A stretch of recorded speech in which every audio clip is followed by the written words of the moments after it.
Students, today we are going to learn the first lesson of science, living world and classification of microbes. The title, Living World and Classification of Microbes.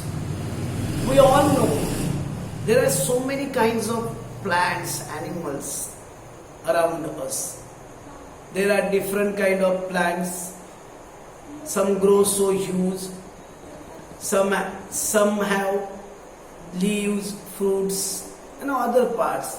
But some plants do not grow so high. They are very short. Some have flowers, some do not have flowers.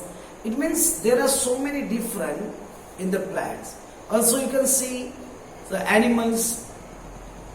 Some are very big like elephant, some are very small like ant, and there are some microorganisms which we cannot see with our eyes. It means there is so much biodiversity in the living organism. For that, at first it is very important to classify this all the organism. लक्षात आहे तुमच्या? काय झालं बघा, आपल्या आजूबाजूला जे प्राणी आहेत, वनस्पती आहेत, मायक्रो ऑर्गॅनिझम, सूक्ष्म जीव आहेत, सगळ्यामध्ये बरेच चेंजेस आहेत. काही लहान आहेत, काही मोठे आहेत. काही प्लांट्स अशी आहेत ज्यांना फुलं येतात, काहींना फुलं येत नाहीत, काहींना पानं आहेत, काहींना पानं नाही. असे बरेच त्यांच्यामध्ये चेंजेस आहेत. मग यांचं क्लासिफिकेशन कसं करायचं? आणि क्लासिफिकेशन केल्याशिवाय त्यांचा स्टडीज करता येत नाहीये. मग यांचं क्लासिफिकेशन खूप इम्पॉर्टंट आहे. That's why the first definition I am going to explain that biological classification. What is mean by biological classification? Listen very carefully. The process of dividing living organism into group and subgroup is called biological classification.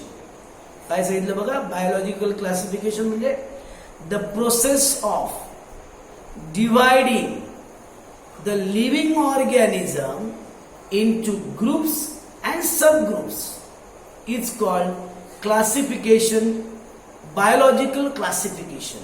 लक्षात येते का? Living organism जे आहे त्यांचे काही group तयार करायचे, काही सब ग्रुप तयार करायचे, आणि मग त्यांचा जो स्टडी केला जातो यालाच म्हणतात biological classification. Definition once again लिसन.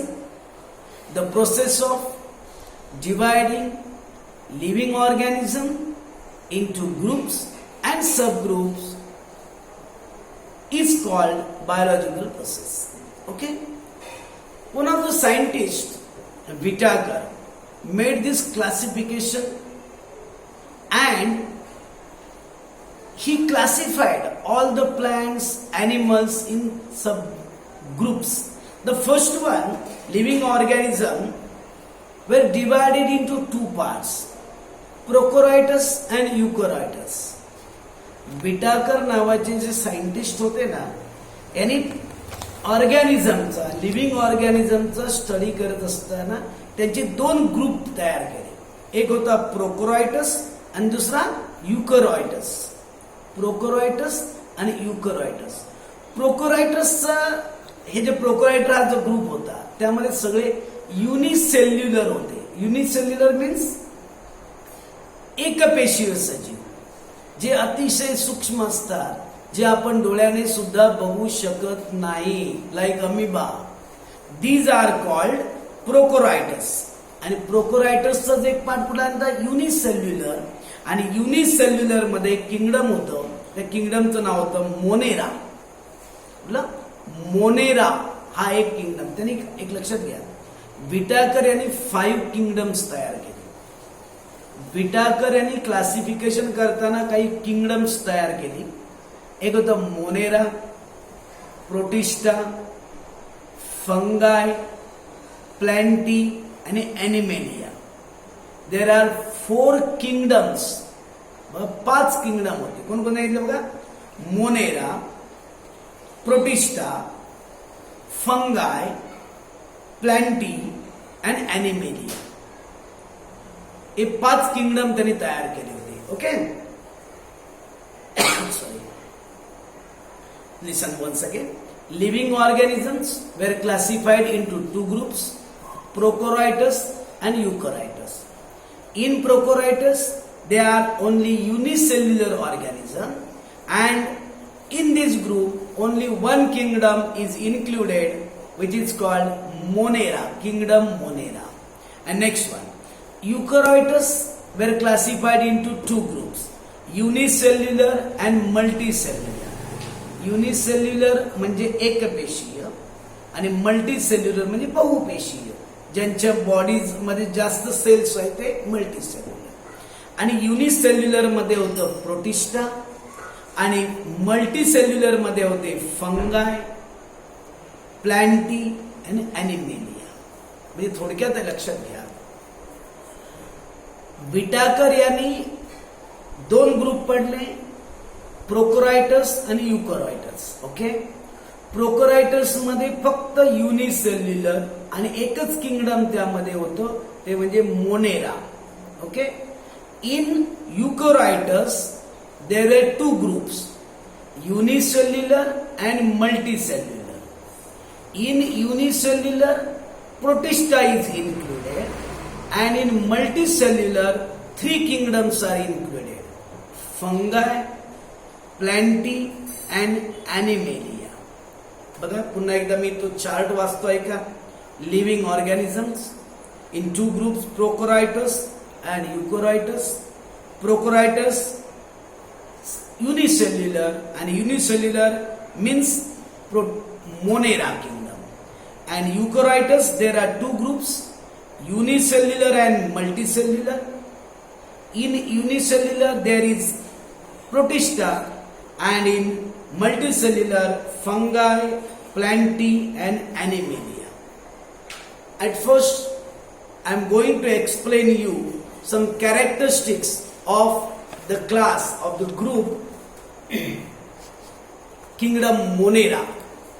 मोनेरा हा जो किंगडम होता, मोनेरा हा जो ग्रुप होता, या ग्रुपची कॅरेक्टरिस्टिक्स कोणती होती? Which were the characteristics of Monera? The first one, listen. All the organism are unicellular. Listen the first point. All the organism are unicellular means सर्व जे मोनेरा ग्रुपमध्ये जेवढे म्हणून ऑर्गॅनिझम आहेत हे सगळे युनिसेल्युलर आहेत. युनिसेल्युलर म्हणजे एक पेशीय आहे. सेकंड वन बघा, दे मे बी ॲटोट्रॉपिक और हेट्रोट्रॉपिक. दे मे बी ॲटोट्रॉपिक और हेट्रोट्रॉपिक. ॲटोट्रॉपिक म्हणजे काय? जे स्वतःचं अन्न स्वतः तयार करतात. Those organisms who produce their food themselves, they are called autotrophic. कळतं का autotropicचा अर्थ? जे स्वतःचं अन्न स्वतःच मिळवतात त्यांना म्हणतात autotrophic. And heterotrophic means those organisms who get the food from the other organism. दुसऱ्यांकडून जे मिळवतात त्यांना म्हणतात heterotrophic. Means सेकंड पॉइंट काय होता मग? दे मे बी ॲटोट्रॉफिक और हेट्रोट्रॉफिक. म्हणजे मोनेरा ग्रुप मधील जे ऑर्गॅनिझम आहेत ते ॲटोट्रॉफिक पण आहे आणि काही काय हेट्रोट्रॉफिक पण आहे. सेकंड पॉइंट बघा. थर्ड पॉइंट बघा, these are prokaryotic cells without distinct nucleus or cell organelles. बघा हे जे प्रोकॅरियोट्स मध्ये येतात पण त्यांच्यामध्ये एक गोष्ट आहे बघा, विदाउट डिस्टिंक्ट न्यूक्लियस म्हणजे त्यांच्यामध्ये सेलच्या आतमध्ये जो न्यूक्लियस असतो ज्याला केंद्रक म्हणतात, हा न्यूक्लियस मात्र त्यामध्ये नाही आहे. It means nucleus is absent in this organism. And last one बघा, all type of bacteria. Example दिलेले, all type of bacteria and blue-green algae are included in the kingdom Monera. म्हणजे मोनेरा किंगडम मध्ये कोणाकोणा समावेश केलाय बघा. First one all type of bacteria and blue green algae हा एक जो ऑर्गॅनिझम आहे हाही त्याच्यामध्ये इन्क्लूड केला. कळते तुम्हाला? बघा परत एकदा ऐका. मोनेराची कॅरेक्टरिस्टिक्स सांगितलं. First point, all the organisms are unicellular, सर्व एकपेशीय आहेत. Second one, they may be autotrophic or heterotrophic, ते एकतर स्वतः अन्न तयार करतात किंवा दुसऱ्यांकडून अन्न मिळवतात. Third one, these are prokaryotic cells without nucleus, distinct nucleus or cell organelles. Cell organelles म्हणजे कळतं का? सेलच्या आतमध्ये जे काही पार्ट्स आहेत त्याला म्हणतात सेल ऑर्गेनेल्स. न्यूक्लियस, त्यानंतर अजून काही पार्ट त्याच्यामध्ये आहेत, व्हॅक्युअल्स, हे जे काही पार्ट्स आहेत, गोल्गी कॉम्प्लेक्स, ऑर्गेनेल्स म्हणतात. असे कोणतेही पार्ट्स त्यामध्ये नाही. And last one, all type of bacteria and blue green algae are included in this group. Okay, these are the characteristics of Monera.